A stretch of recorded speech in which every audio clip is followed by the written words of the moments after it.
G'day and welcome back to Dave's Epic Slot Cars. Today we've got a bit of an unboxing. I've had this one for a little while and it's a pretty interesting model. It's made by Fly and it is the Mark II LeMans winner,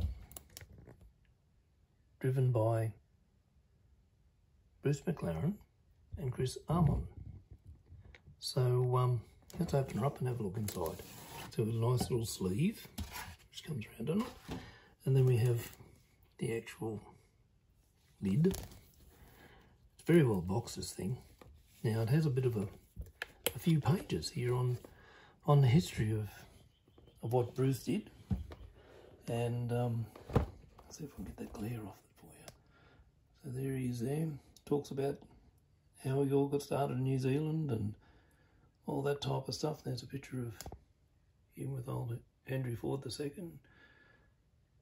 Yeah, so he was a talented driver and engineer and car designer, this fella.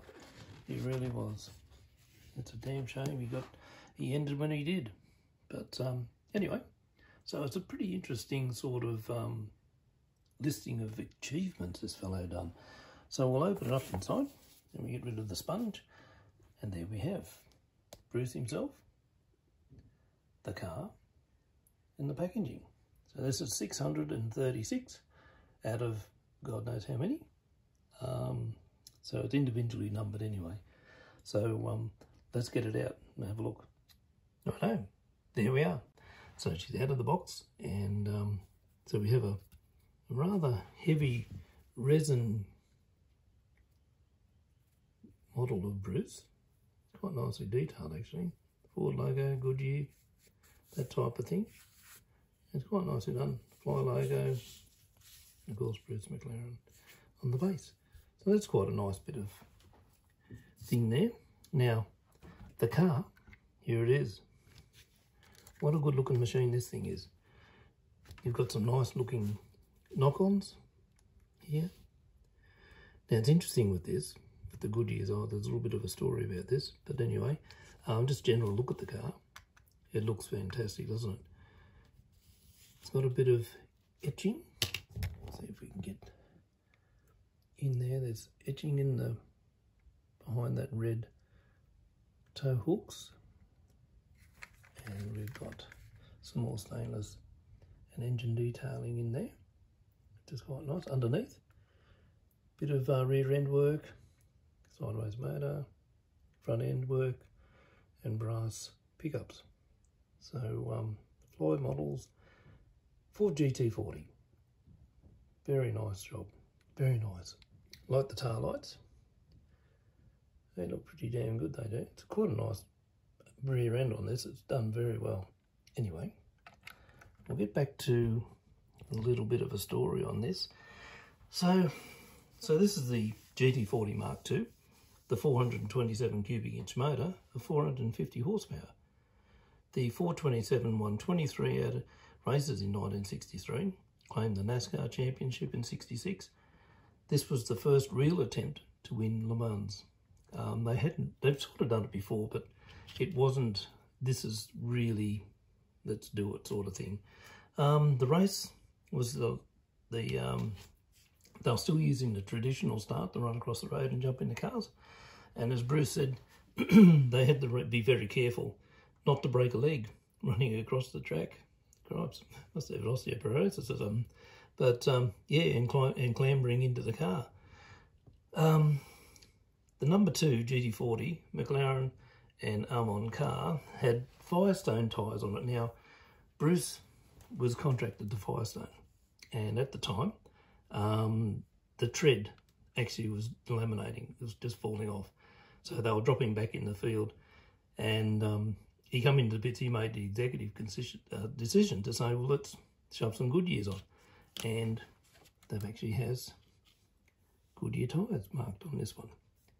So, which is period correct. Now, with that doing, they could get into it again and start coming back through the field, which they did. They changed the Goodyears, and the word was just go, just do it. And Ford wanted to do a tie. So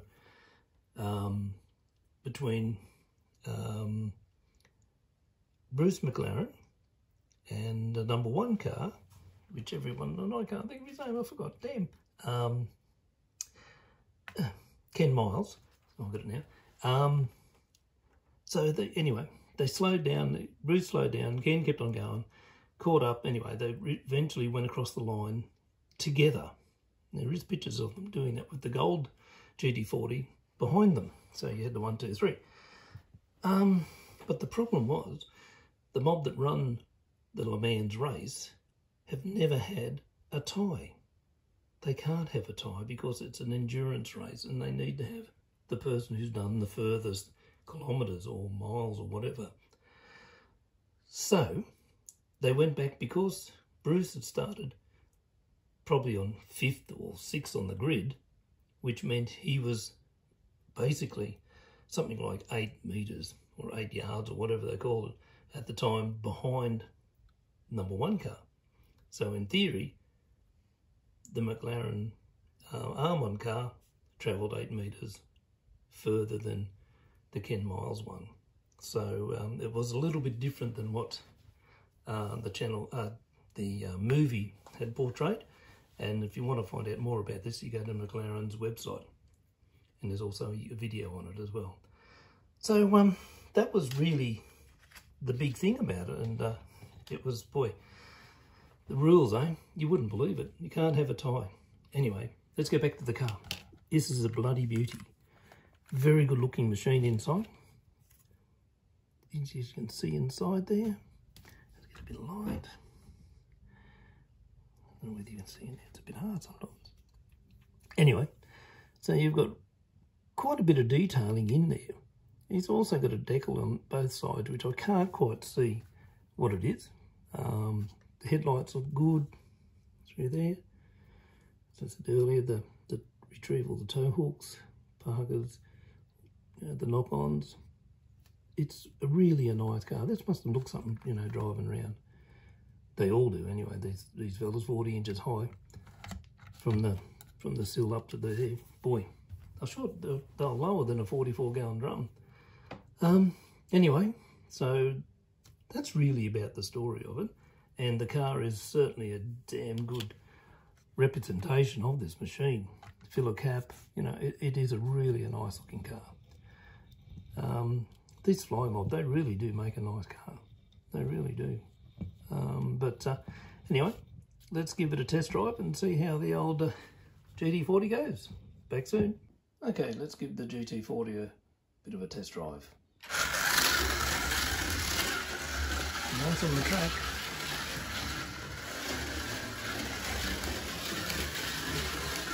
Very good on the track, actually. Good looking machine. They've done a nice job, this Fly Mob.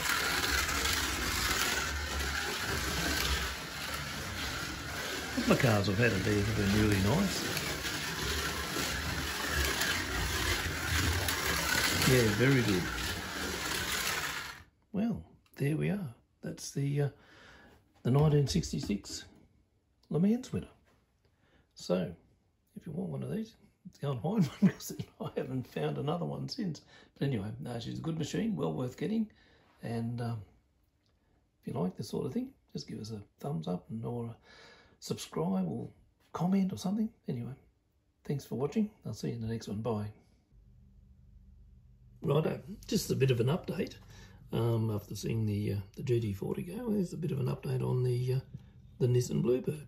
So what I've been doing is, oh god, when I last did it, I still did another 4 coats of undercoat on it. I wasn't happy with it, but anyway, it's come up okay. There's still a few little blemishes there that are just I can't get without destroying other detail.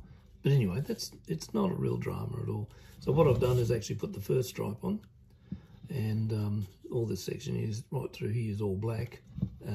That's the colour it's going to be. It's as you can see, it's all, I've rubbed it all down with 1200, and I've just taken any of the hairy edges off and that type of thing.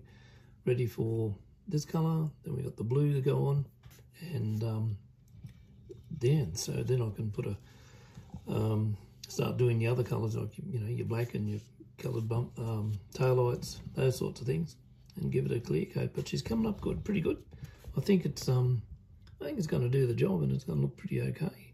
But anyway, so that's the update on the Nissan Blue Bird, and the next time you'll see it'll have the blue stripe and hopefully the black bits and clear coated. Alrighty, thanks for watching. See ya.